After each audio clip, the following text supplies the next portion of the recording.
Today's video ay magdi-DIY tayo ng kalamansi. Ayan, hiniwa ko na pala yung kalamansi. Ayan, ganitong hiwa. Tapos pinuhanan ko siya ng hiwa din dito sa kanyang puwitan.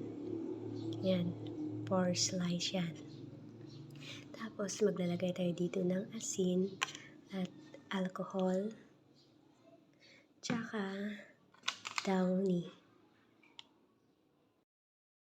So, ganyan guys, nakalagay na ako ng asin. Tapos, ilagay natin itong kalamansi. Yan. Pagkakasyahin lang natin yung kalamansi.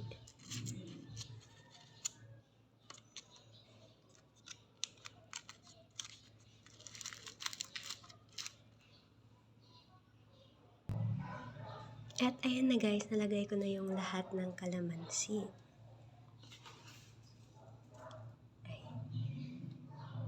Tapos maglalagay tayo ulit ng asin sa ibabaw.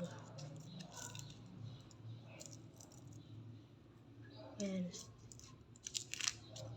Tapos maglalagay na tayo ng downy. Napakabango nito guys, as in. Isa lang yung gagawin ko kasi isa lang yung aking lagayan.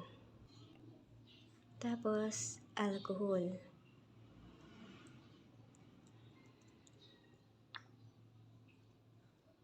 Yan.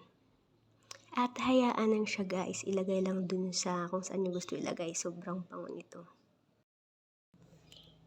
At ito na yung ating DIY calamansi fabric. Yan.